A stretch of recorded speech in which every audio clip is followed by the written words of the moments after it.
welcome back. Today is Tuesday, December 7th. It's about 12:35 p.m. my time, so it's 11:35 p.m. No, yeah, no, nope, 11:35 Yeah. a.m. a.m. Heather, see, I got it.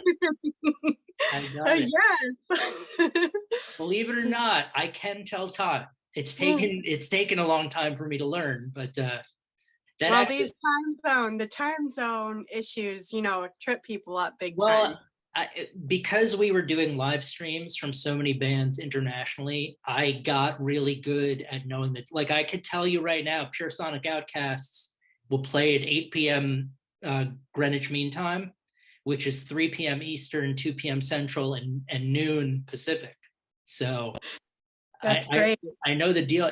This reminds me of I don't know where I had been, and I don't know how old I was. I was probably like maybe 5, and uh, I didn't, growing up, I didn't have a rotary telephone.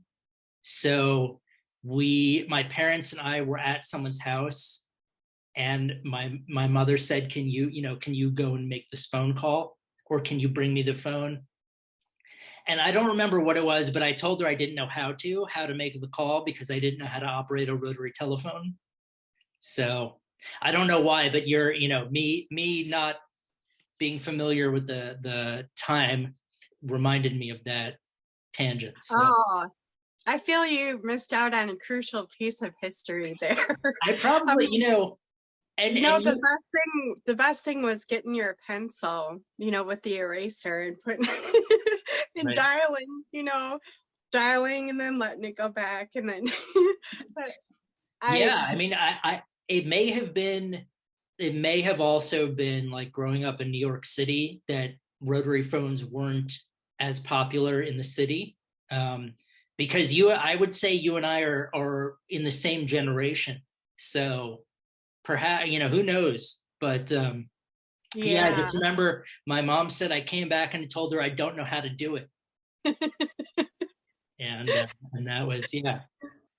Trying Well, to it's funny because I see videos of people now with the rotary phone and they're like trying to push right. Well, subsequently, just to clear the air a little bit, I can use a rotary telephone now. I do have that ability, and as opposed to my kerfuffle earlier, I can tell time properly too. I just want that out there. I have a lot of things that I can't do that I'm not good at, and you've probably learned of many of them. I'm not talking to you specifically, Heather. I'm talking to the people watching right now. But royal we. the royal we, The like the editorial. Um, so yeah, well, welcome. I feel like I derailed us for a little while. I'll bring us right back on track. This is episode 8 of Happy Hour with Heather and Guest, with the incomparable Heather, and I'm that other dude, Andrew. And we are here today to talk about the music of Norwegian band Purple Hill Witch. And for anyone that doesn't know, that other dude is it's an inside joke, and you and I know what it means, and I think maybe our super fan might know what it means, but I don't know if anyone else knows what it means, but it is an inside joke between us. Yeah, so when we were doing the Facebook group and live streaming, someone commented that it was really great that Heather and that other dude were doing this. So Heather and I, of course, ran with that my moniker from here on out would be that other dude. So, which is fine. I like being the other dude. So it's all good. Yeah. But the incomparable Heather and the other dude are going to discuss the music of Purple Hill Witch, who are one of my personal favorite contemporary doom metal bands from Norway. They have 2 full-length albums out. I believe there's an EP, although we're not going to be talking about the EP. But anyway, we can kick things off.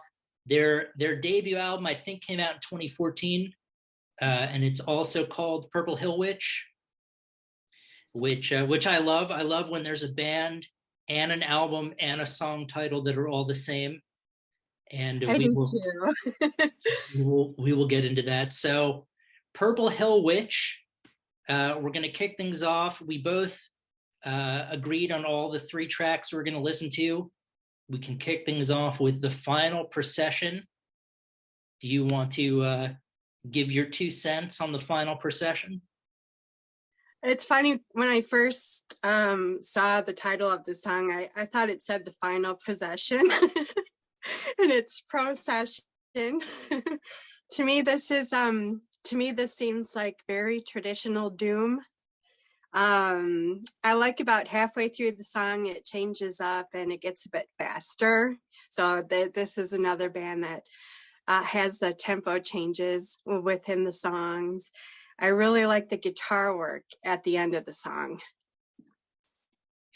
Yeah, I would say one of the hallmarks of this band is, and they're certainly not progressive by any stretch, but the song will change tempo pretty radically. So I had said for the Final Procession, I wrote riff, doom, vocals like Witchfinder General, Ozzy Osbourne, and Maynard James Keenan, operatic doomy. The name of the song lets you think you're heading off to the final resting place. I can't make out all the words, but that's okay.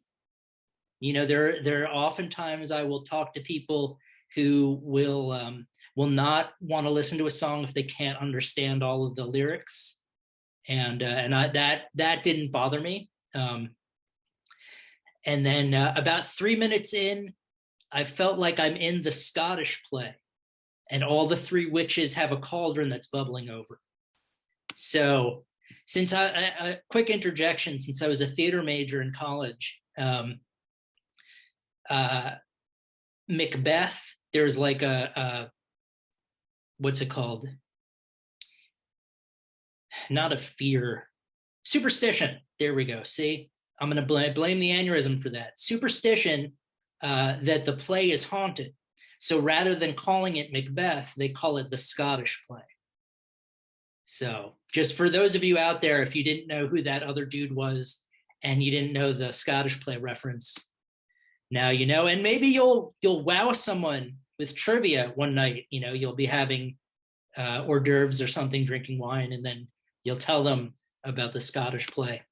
But Circling the Drain, at 4 minutes, the tempo changes into a breakdown, sort of a doomy bluesy. And then I also agree with you. I said back to the wah-wah pedal, sort of an NIB breakdown with the bass on a wah-wah, like that Black Sabbath song NIB. So, but yeah, great. I'm biased because I really like this band. So, but I'm glad you enjoyed the song as well. I did. And then I don't know how to pronounce this next one. I'm going to say Karmanjaka, Karmanjaka. What are your thoughts on that? Yeah, this song has riffs, lots and lots of riffs. I like the fuzz. I like the atmospheric doom, and there's definitely some Sabbath worship, especially with the vocals, and like what we're going to talk about a little bit later too, with the way the songs are set up. There's definitely some Sabbath worship going on here, which I like. So if you like Black Sabbath, you're definitely going to like this band for sure. Yeah, well, again, Black Sabbath is in the Hall of Fame in terms of albums, records, bands that I enjoy. So if a band uses them as an influence or mirrors their sound, then they're going to get a check mark in my book. So I actually thought of the scene in Boogie Nights when Eddie Adams comes up with his name, Dirk Diggler, and I wrote Karmanjaka, very piercing, like the riff is razor sharp and could cut glass. And then I said almost a 12-bar bluesy type doom, just in terms of the way the song was set up. It was sort of like a a blues uh, structure. I said all the elements of Great Doom, even though I can't decipher the lyrics fully, it doesn't matter.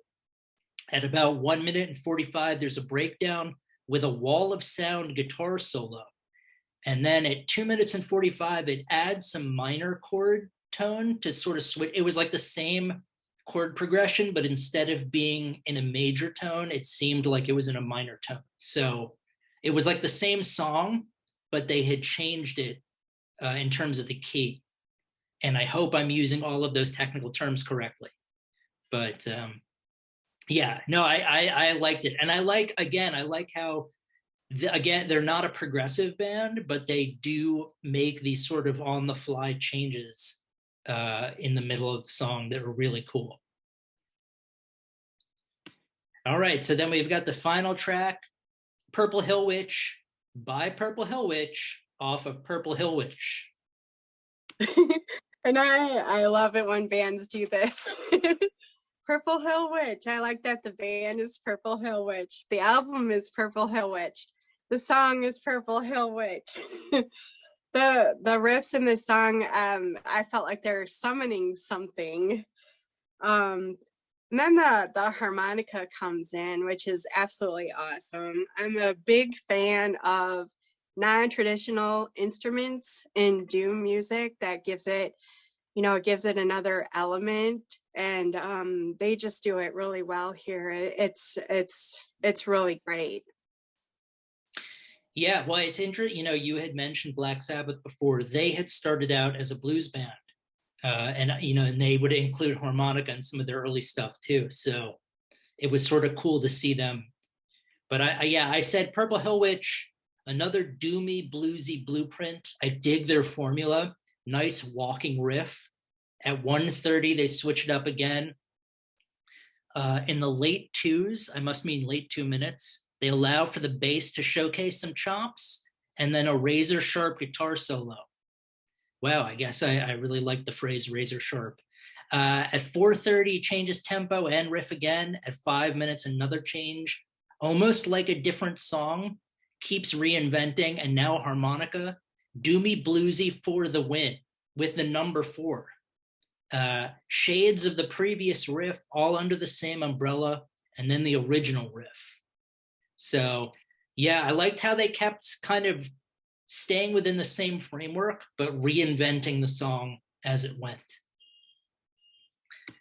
And then we've got, I believe the next album, Celestial Cemetery, came out in 2017. I could be wrong.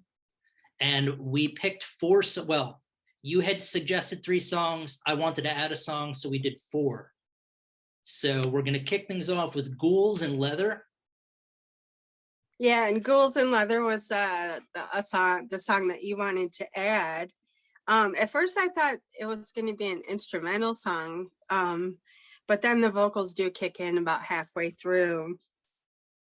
I really want to know what a ghoul in leather is. I mean, that definitely piqued my interest. I love the organ. If you like Black Sabbath or Deep Purple, you'll definitely like this.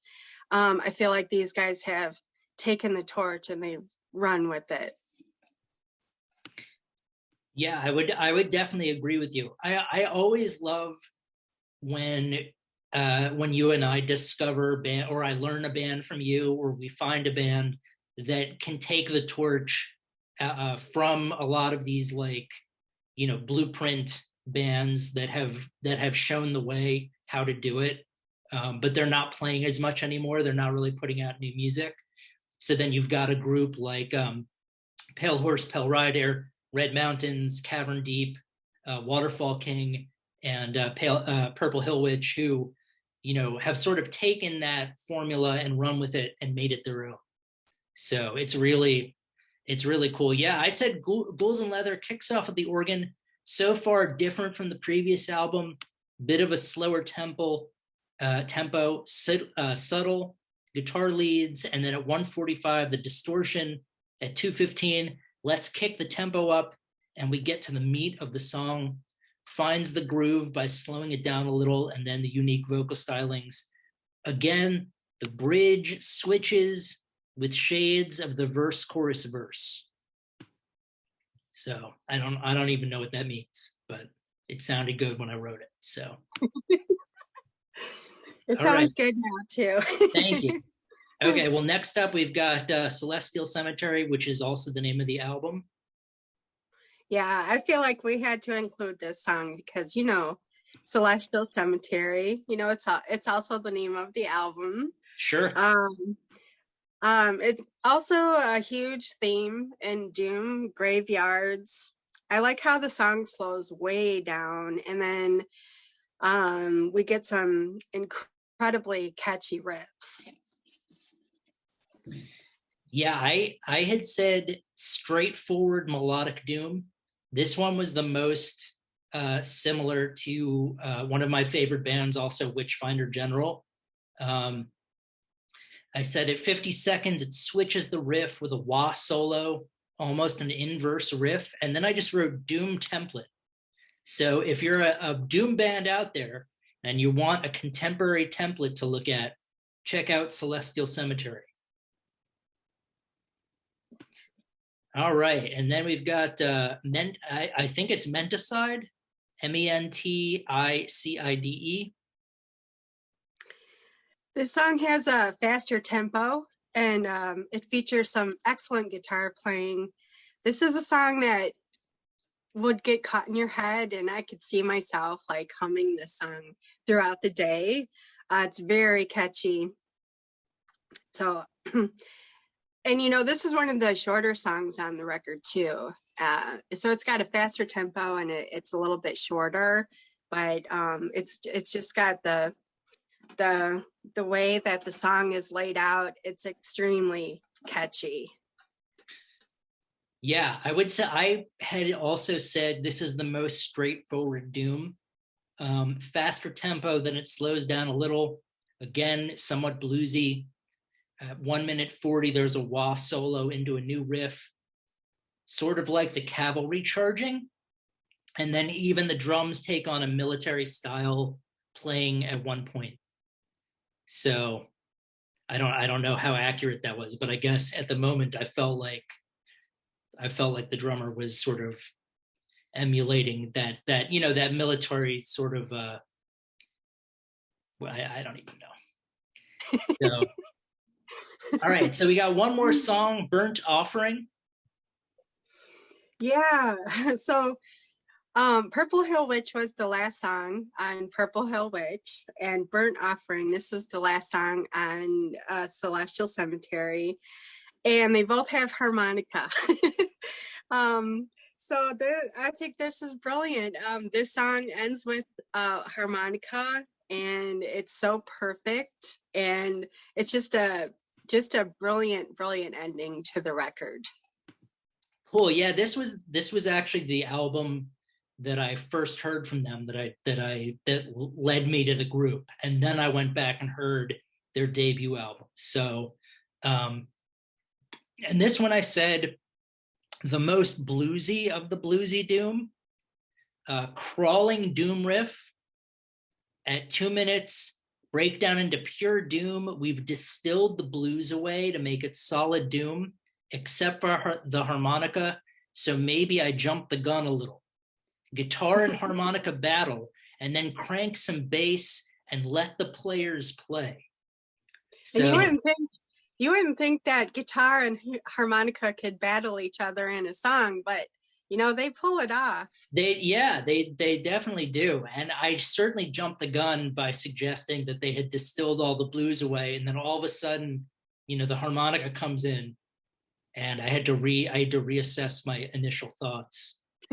But yeah, I mean, I both of these albums, if you're looking for great contemporary Doom that has a unique sound and sort of their own take on everything, with some Sabbath worship in there, I would say check out Purple Hill Witch. Cool. And then what was next on the agenda? Well, did you want to talk about a movie that you recommend?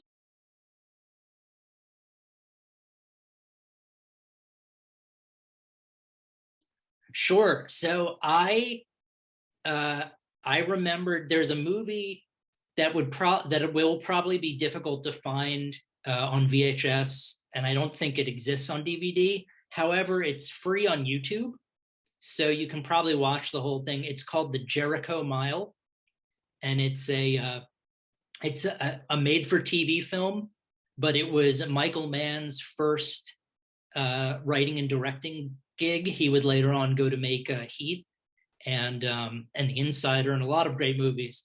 But this is sort of, it's about a guy who's in prison for life, and the warden and everyone find out he can run under 4 minute miles. So then it becomes this whole thing about trying to get him qualified to run in the Olympics. And it's a really cool story. It's, obviously it's funny because they can't curse in the film because it's made for TV. So they come up with some really inventive put downs. But if you're into any of his, Michael Mann's films, if you're into just good storytelling, Peter Strauss plays the lead character. You might recognize him from some other, 70s movies. And he's got a killer mustache and long hair in the film, which I always appreciated. But yeah, it's a great movie. There are a lot of bit players who you'll recognize. The one of the main characters is played by TC from Magnum PI, whose name is Roger Mosley, but he's in it. And yeah, so The Jericho Mile, that would be my recommendation. And you can watch the whole thing on YouTube. That's awesome. That's awesome. Well, the movie that I recommend is called Serial Mom, and it's a John Waters movie, and I just think everyone at some point in their life should watch at least one John Waters movie. It's funny because in the opening credits of this movie, it says it's a true story, but it's not. It's complete satire. Directed by the great John Waters, who always assembles a really eclectic cast. And in this movie, there's Kathleen Turner, Matthew Lillard, Ricky Lake, Suzanne Summers, Tracy Lords, Patty Hearst, Sam Watterson, Mink Stoll, and that's not even everybody. And then there's an appearance by the band L7, which is awesome. They play the scene with L7 is incredibly funny. The whole movie is incredibly funny. What would you do if your mom was a serial killer? And use it as an opportunity to sell T-shirts and make book and movie deals. That's the American way. I remember. I'm sorry. I not to cut you. I saw the movie when it came out in '94. I think it was Memorial Day weekend, and I was in high school. And I think I went with my mother. So yeah. Did you guys enjoy it? Yeah, I think it was. At the time, because it is satire. I think I may have not appreciated it. When I saw it, I think if I saw it again now, I would, especially now that, reality television has sort of taken off, because this was before The Real World and American Idol. I think now I would appreciate it even more. And I wouldn't be surprised if, it reads more like a documentary these days. Yeah. It's pretty interesting. And the movie being from the 90s, and now all the stuff that's happened since the 90s, and you look back on this movie and it's way ahead of its time. I mean, way ahead of its time. And John Waters is brilliant like that, but this movie it's fun and it's hilarious. And I definitely recommend watching it. Yeah, I would even though this is your recommendation, I would echo Heather's sentiments and suggest you go out and watch Serial Mom.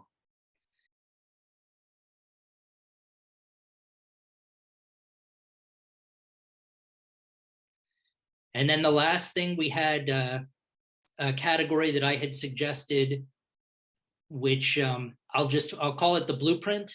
But I had noticed a little while ago that there are a couple of different bands who all have a song that seem to follow the same type of chord progression.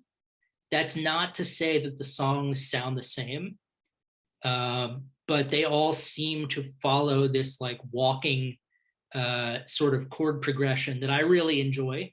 So the first version that I'd heard of this using this formula was in the song "Lord of This World" by Black Sabbath, which I always think of it as it would be in a scene where someone is walking down the hallway, and they're a very intimidating person, and it just sort of has this feel to it.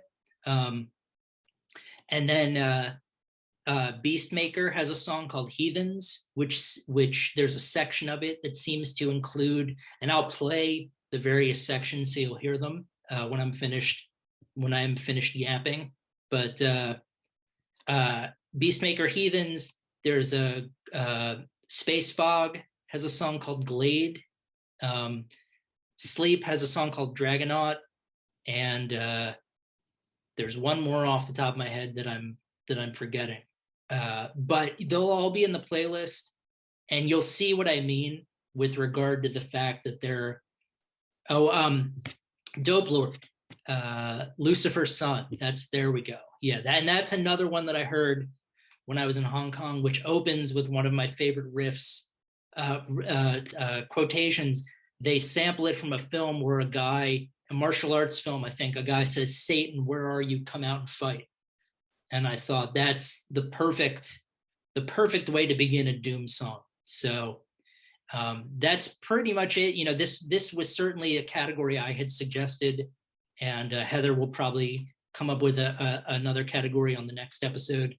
So yeah, it's funny, when I was listening to Purple Hill Witch, I Beastmaker came into my head immediately. I mean, immediately. I was like, Beastmaker, they sound so, the way the songs are and the vocal style, and like you're saying, a blueprint for the songs.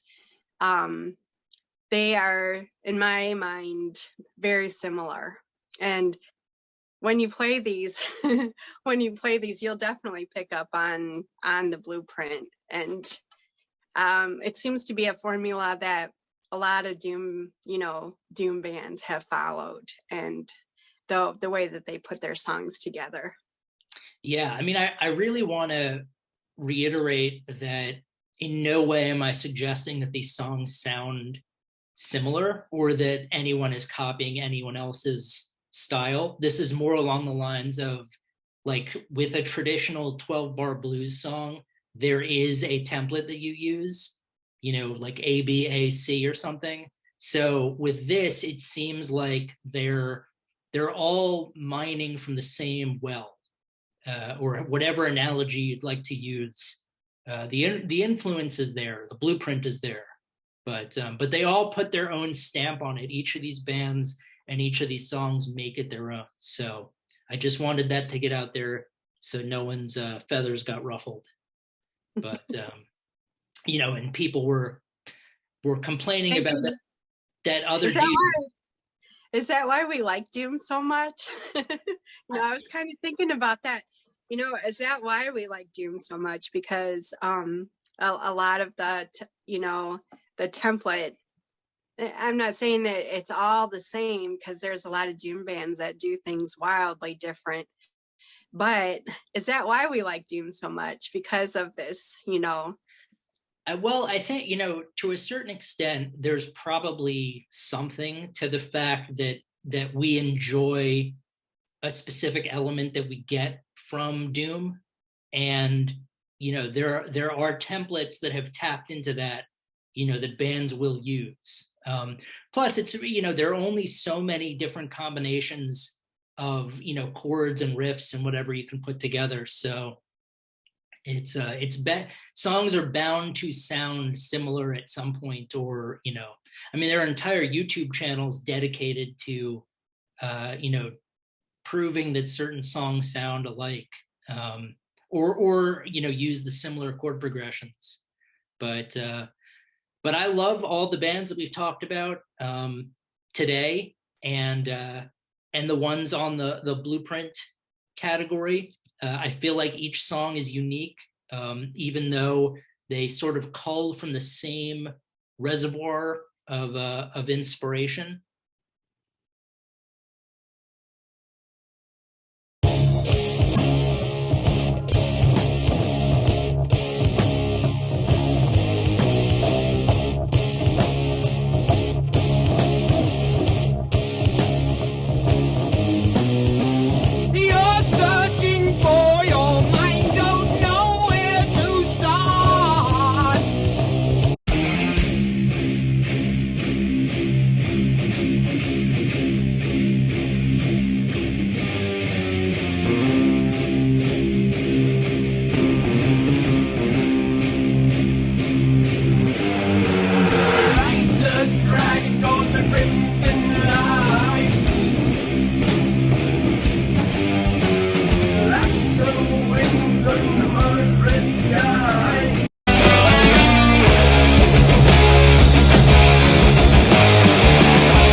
Satan, where are you? Come out and fight!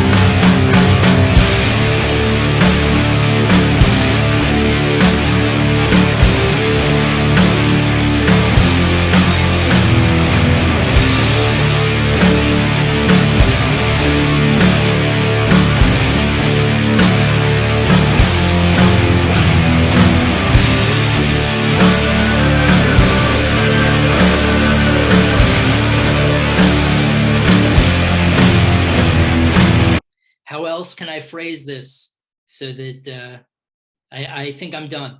I think I'm going to tap out. I think you explained it very well. Thank you, Heather. Thank you for, it's funny. I will just say this. So my brother also tells really long-winded stories. And at one point while he was still dating his wife, before they were married, she said to him, short version, like he was about to tell a story. And she said, short version. And he just immediately said a short version. And I said, wait a second, you can do that? So from here on out, all you have to do is put up your hand or say short version, or we'll figure out some sort of code when I've gone off on too long of a tangent. I'll do one of these. Yeah, just or pull your ear or something, either way. But well, I have nothing else to add. I would say go check out Purple Hill Witch, check out the Blueprint template and the songs on that, and then go check out our previous episodes. So yeah, and just keep listening to this great music. Yes, and that's why we like the music that we like, but a lot of the bands that we talk about are really underground bands that, wouldn't hurt for more people to learn about them. And if we can bring any of these bands into someone's trajectory, I think, then we're definitely doing the right thing. Absolutely. So listen to Heather, go check out these bands, get them on your radar. And we'll, of course, be back in a few weeks with episode number 9. I'm looking forward to it. And thank you for listening. Yes, thank you.